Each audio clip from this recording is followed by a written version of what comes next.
I'm Tim, guitar player, teacher. In the last couple of videos, we discussed the major scales and major key signatures. If you're unfamiliar with them, you should definitely take a few minutes to watch those before continuing through this video. At this point, we should be able to recognize major keys by simply looking at the key signature. This is the first step in analyzing and understanding any piece of music. However, not all music is in a major key. We also have minor keys. And just like the major keys came from the major scales, learning the minor keys starts with understanding the minor scales.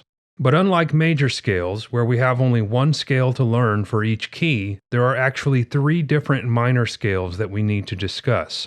They are the natural or pure minor scale, the harmonic minor scale, and the melodic minor scale. We're going to look at the natural minor scale first. Before we do, though, we have to discuss a couple of different ways that scales can be compared to each other: parallel and relative. If two scales share the same group of notes, they are relative. If they share the same tonic, they are parallel.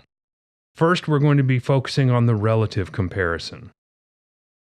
If we take a major scale and simply start from the supertonic instead of the tonic, we are creating what is called a mode of that scale. Now, briefly, a mode is a scale that's created by using something other than the tonic as the first note. This is a very simple and quite insufficient explanation for what a mode is, but we'll talk more about modes later.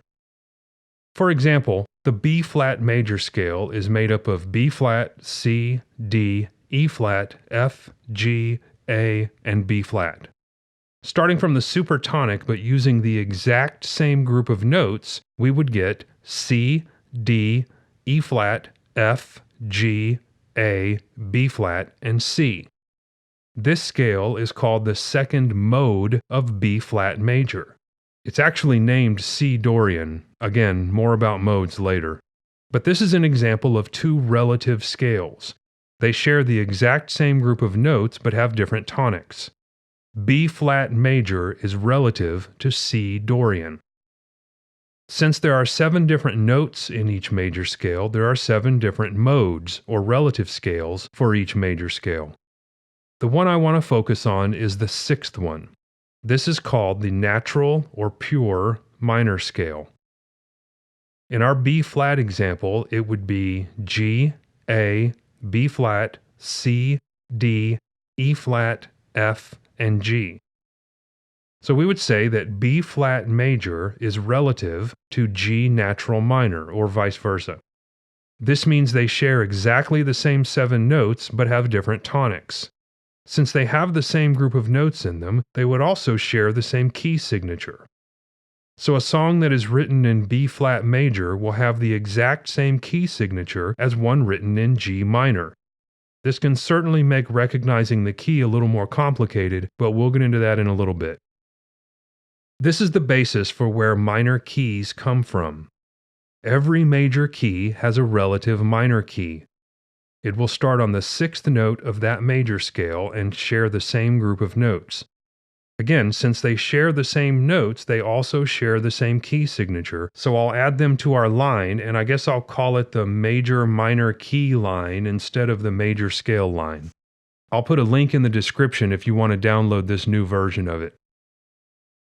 Now let's go through and create a formula for this new scale. Looking back at the G natural minor scale, let's see what intervals are being used. From G to A is a whole step. From A to B-flat is a half step. From B-flat to C is a whole step. From C to D is a whole step. D to E-flat is a half step. E-flat to F is a whole step. And F to G is a whole step. So the formula for the natural minor scale is whole, half, whole, whole, half, whole, whole. And just like the creation of the major scales, we now have a formula of intervals that can be used to create all of our natural minor scales. But we really don't need to go through that process for these scales because we already know which notes are going to be in each one based on the key signatures. In the same way that the key signature gives us the easiest way to get the notes of any major scale, it also gives us the easiest way to get the notes of any natural minor scale. Remember, that is the entire point of knowing the key signature. So if I wanted to know the notes of the C natural minor scale, for example, I would simply follow the alphabet starting from C, then add the flats needed for that key: B flat, E flat, and A flat. So the C natural minor scale is C, D, E flat, F, G, A flat, B flat, and C. Since it shares the same three flats, C natural minor is relative to E flat major. Let's look at another example. I want to know the notes of the B natural minor scale. The letters will start with B and follow the alphabet. Then I'll need to add two sharps, one on F and one on C. So the B natural minor scale is B, C sharp, D, E, F sharp, G, A, and B. I mentioned earlier that there are two different ways to compare scales, relative and parallel. While relative scales share the same notes, parallel scales share the same tonic.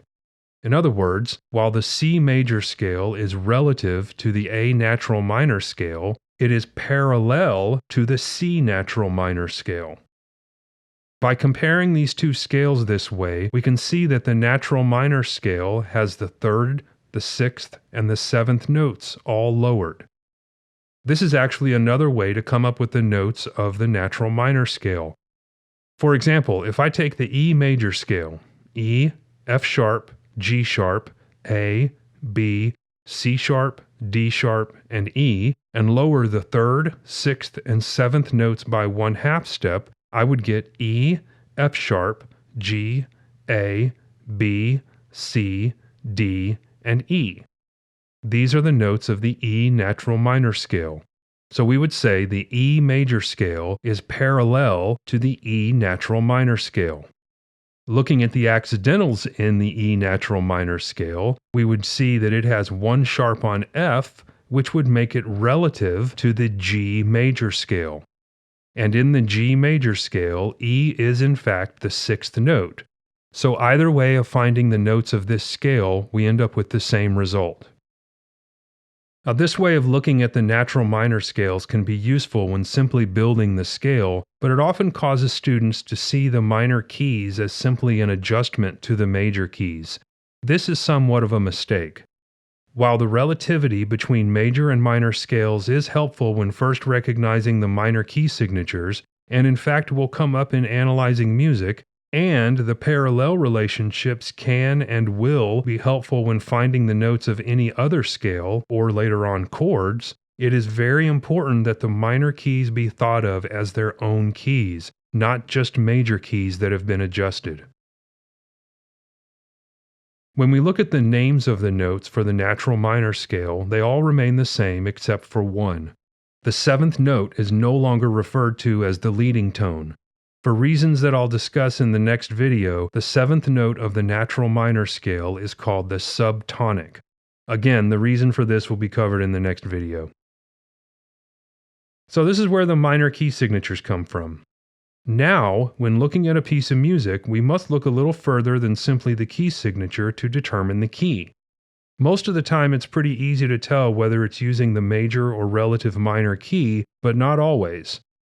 We'll get into that a little later in this series as we learn more about melodic and harmonic composition, but for now, add these scales to your studying and practicing routine and try to commit them to memory. I mentioned at the beginning of this video that there are 3 different minor scales we need to know about. The natural minor scale is the first, the harmonic minor scale and the melodic minor scale are the other 2, and that's what our next video will cover. Until then, thanks for taking the time to watch. And if you find these videos helpful, let me know by liking and commenting. I'm trying to speed up my production schedule to get these videos out a little more quickly, so if you want to see more, subscribe as well. Thanks again for your time. I really appreciate it. Take care.